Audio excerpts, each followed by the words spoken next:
What we're going to do today is mask up the hull first of all, and then stick a coat of International Primocon on the bottom of the hull, keel and rudder before we start doing the antifoul, probably in the evening, these forthcoming evenings, simply because the weather is forecast to be good, and as you're all aware, it's been a pretty shitty winter with so much wet weather.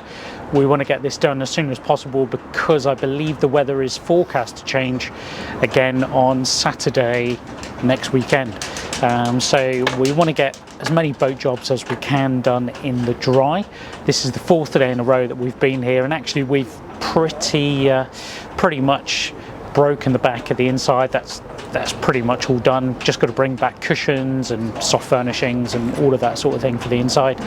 On the outside, once we get the anti-fouling done, again, that's pretty good and pretty much done. So what we'll do today, do some masking first of all, and then get cracking on with the primer.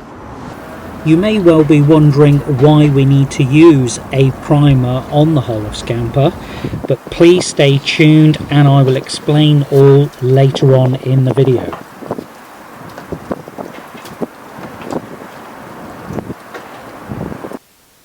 Like an absolute numpty, I've forgotten to turn the microphone on for this bit to camera. And what I was saying is that I have completed the masking on the port and starboard side, as well as the stern of Scamper.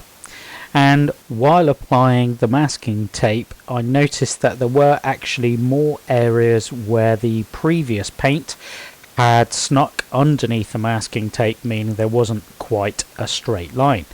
Now, being the person I am, I really do hate that kind of thing, but thought I'd leave it for now and try and remove that after completing the application of the primer and antifoul.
We have finished the Primocon coat, and it's gone on pretty well. It's pretty thick stuff, didn't take too long to cover the boat. A couple of patches it seemed to be a bit thin, so I've had to go over with a brush just to make sure everything is covered. Couple of places where I've gone like I've just touched the clock a touch, so I'll have to clean that off. And now it's time to remove the masking tape. So I'm going to need to put on another pair of gloves to do that and get that off, and we'll see what that looks like. To cover Scamper being 26.5 feet long, rudder, keel and hull, as well as the P bracket, it's taken just under a tin. I bought 2 tins, so overestimated there, but never used it before. But I think we will, I don't know whether we'll sell it on cheap or keep it, store it in the garage for another day. Never know when it might come in useful, even when we buy another boat. Let me show you the tin Let's go with the shade here so you can actually see it's not all overexposed. So International Primocon, as you can see, it is grey in colour. Like I said, didn't take long. I'm not sure if you can get different colours. I only ever saw this grey for sale.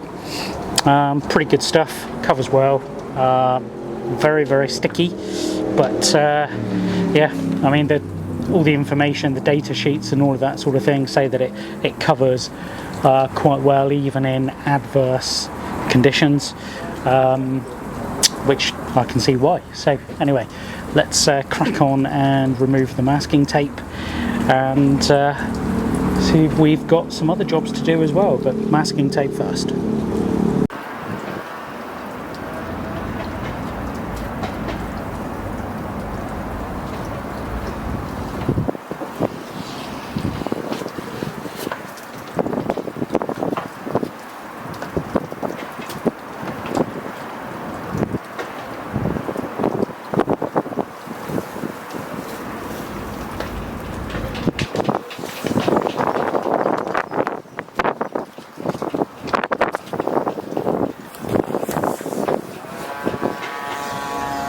If you are new to yachting, boating, you may well be wondering why we needed to use a primer in the first place. Well, we had absolutely no idea what anti-foul system was used on the boat before, so we had to prepare and overcoat the old paint before we could apply the new anti-foul, and all of the recommendations can be found on the website of whatever anti-foul manufacturer you want to use. We are one step closer. As you can see, all the masking tape's off.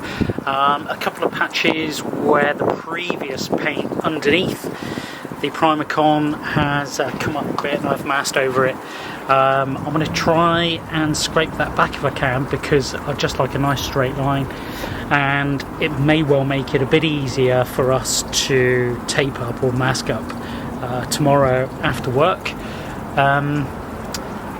to do the anti-foul. So yeah, let's see if I can maybe scrape this back a little bit without kind of damaging any of the gel coat or anything like that. I'll have a go and see what happens. As I said earlier in the video, we would have to complete the anti-fouling after work. After leaving work, we didn't get to the yard until after 7 o'clock every night, and there simply wasn't enough time to set up the cameras to record us doing the anti-foul. But you've seen us do plenty of painting on the hull when we used Primocon, so here are the end results of using the anti-foul, and I think you'll agree it really does look stunning. Yeah. After speaking to many local people and the local chandlery, it was recommended to us that we try Micron 350 for the anti-foul, just because of where we moor the boat. We applied 3 coats on the hull and a 4th coat on the leading edges of the hull, keel and rudder. That's the end of today's work. It feels like we've achieved quite a bit for today. As you've seen already, we have masked up the hull and given it a coat of Primocon from International before we put the anti-foul on in the evenings after work this week. Whilst that was drying, Jackie has been round and got off some of the sticky residue left from some cheap masking tape we bought from the range across the road. Well, when I say cheap, it performed cheaply, but it wasn't that cheap to buy. It was rubbish. It was called Rhino. So if you're in the range looking for masking tape for boats or at home, don't bother. What worked much better was by Scotch. The blue tape, the blue masking tape, was the way to go for us. I've popped the main sheet, the main halyard back on to the boat. We've got a new one, put that on, and I'll show you that in a bit more detail later on when I go through some of the other lines that we've replaced. I've also popped the main sheet on and the kicker. Quite pleased with those. Both the kicker and the main sheet I spliced myself, so that's worked quite well. So we're just having a cup of tea before we make our way home for a bit of rest and relaxation before work tomorrow. So 4 days on the boat this weekend, but we've achieved quite a lot, and possibly more than we actually intended to, so that's good. Just quite a bit of tidying up to do. Anyway, before I say goodbye, I will flip the camera around and show you my splicing. I think I've said before that I was really happy with that. Have I said that I was happy with that? I think I have. So yeah, let's flip the camera. And this here is the splice I've done for the kicker. Again, happy with that. I've used the old block there on the bottom, and on the boom end we've got a new Barton block. Didn't use the old one because it was a side-by-side block, and I don't know what they're called, two-way maybe, possibly, and it meant that the kicker was twisted when you put in tension on the kicker. Let's just turn the camera around. When you're putting tension on the kicker, it was twisting, and you could see the rubs chafing against each other. Didn't think that was the best way to go. Maybe I'm wrong, I don't know. So we went for kind of an inline block there just to stop that from chafing. Also on the agenda for splicing is we've got a new outhaul, and we've got a new topping lift.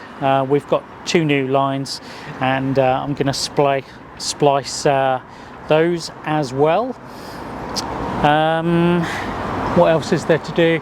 We've got a new halyard for the Genoa, and we've also got a new halyard to put on for the spinnaker pole, which we'll probably use to go downwind with the Genoa, because I've got to work out how to feed another line up through the mast and down the mast to actually haul a spinnaker, because we do have a symmetrical spinnaker, but there's no line. So yeah, we'll see what happens. To be continued. Oh, and actually, I haven't told you this, haven't spoken about it, but we've got a new hood. Let's turn the camera around. So there we go. Yeah, brand new hood from a local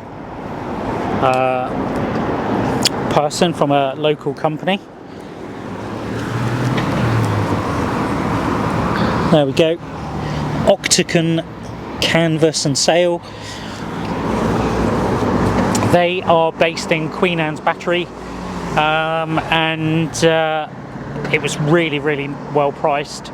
We gave them the old one, so they I'm assuming they took the old one apart and used that as a pattern for the new one, and the guy who makes them came out to the boat and fitted it in situ with all the attachment points where they should be. So I think that's enough from me, and I'll see you next time. Take care. Cheers. And don't forget to join us on the next episode, where you will be seeing us cleaning and preparing the old non-slip decks for a new coat of paint.